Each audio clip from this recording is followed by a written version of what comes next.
طبعا يعني عارفين انتوا كلكم انه لقدام لما انا استمريت في الحلقات احنا كنا نعرف مين الاشخاص اللي بدها تفوت، عرفتوا؟ فدعاء ارتبطت مع نيكولاس، وصفاء طلعت من البرنامج، وأميمة anyway مش راح تختارني يعني.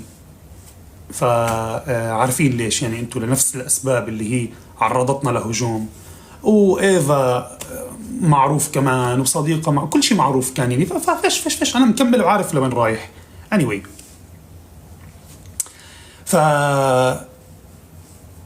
فكان هون في اتفاق يعني، ما في حل، فيش حل يعني. خلنا هذا الاتفاق نفوت ونكمل نسوي. ما انت بتقدمي كونتنت صح؟ كونتنت هذا يا لميس، مش بتشتغلي على الكاميرا؟ مش هذا شغل؟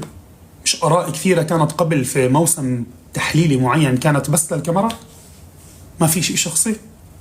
ما في شيء شخصي، أنا كمان ما في شيء شخصي، حب واحترام، عرفتوا؟ كونتنت نفس الاشي. فبنعمل مع بعض ويلا. ما الكوميونتي قوية وكلهم فيك، ما هني كلهم في البيت فيك. شوف هدول هني فيك، هدول فيك، هدول فيك.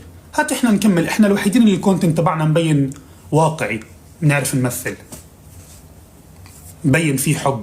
رح ناخذ كتير كاميرا تايم. انت مع المهمة هون بنكمل بنسلك برنامج وخلص بيخلص 3 شهور وذاتس ات. اوكي،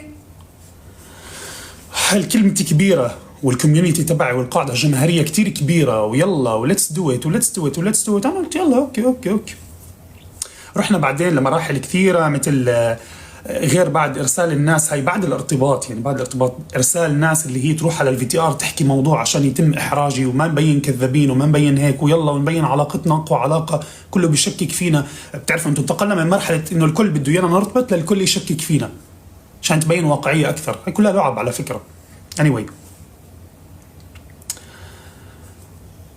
بعدين في دور الضحية كمان مرة في الفيلا اللي ما حد بدافع عنها، والحبيب اللي معها ما بدافع عنها، ومشاكل وشغلات ودراما والعاب، وليه ما دفعت عني، وليش هيك، ويلا اطلب في تي ار من فوق، واضرب هيك وسوي هيك.